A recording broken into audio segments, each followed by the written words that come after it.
Penerapan arus DC pada generator kincir air sederhana.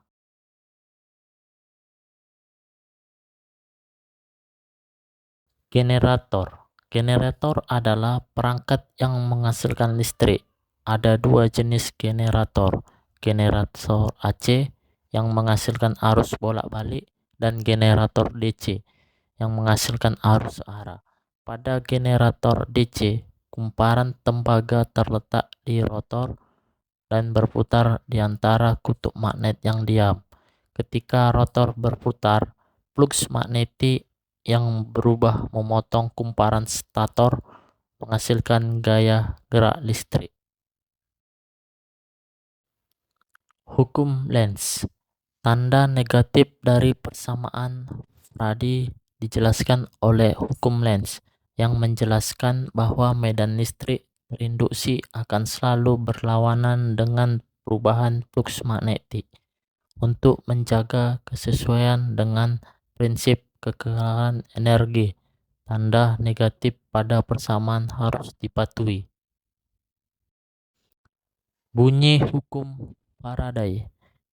GGL induksi pada generator muncul karena perubahan medan magnet yang menyebabkan aliran arus listrik.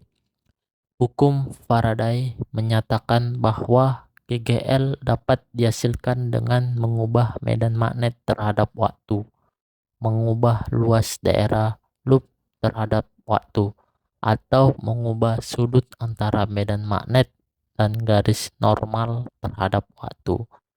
Persamaan hukum Faraday sebagai berikut.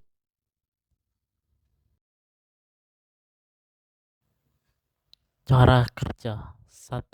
Ketika pemutar generator diputar, maka magnet akan ikut berputar. 2. Ketika magnet bergerak terhadap kawat penghantar, akan timbul medan magnet yang berubah-ubah secara teratur. 3. Perubahan medan magnet yang melintasi kawat penghantar dalam kumparan menyebabkan perubahan fluks magnetik di dalamnya. 4.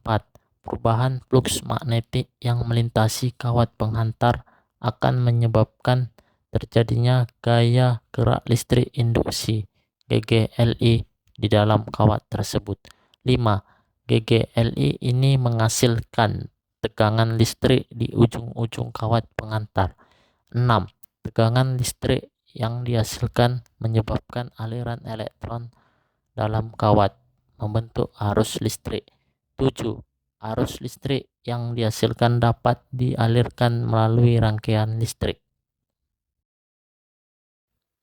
Gaya gerak listrik.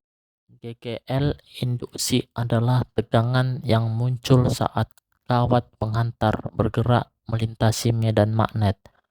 Faktor-faktor yang memengaruhi GGL induksi adalah kecepatan perubahan medan magnet, jumlah lilitan kawat, dan kekuatan medan magnet.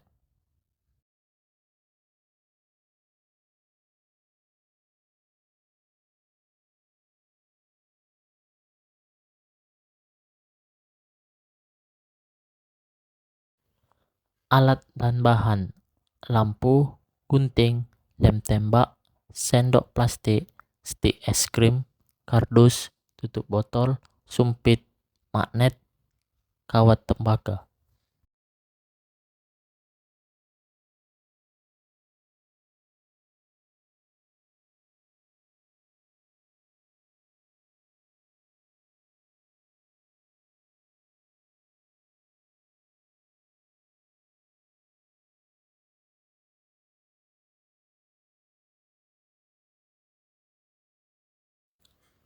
Kesimpulan. 1. Semakin banyak lilitan, semakin tinggi GGL induksi. 2. Semakin kuat medan magnet, GGL induksi semakin besar. 3. Material lilitan memengaruhi GGL induksi. Bahan ferromagnetik menghasilkan GGL induksi lebih besar. 4. Semakin cepat gerakan magnet, GGL induksi semakin besar. 5. Luas kumparan berhubungan dengan besarnya GGL induksi. Semakin besar luasnya, semakin besar GGL induksinya. 6. Semakin banyak jumlah lilitan, maka semakin kecil flux magnet terhadap waktu.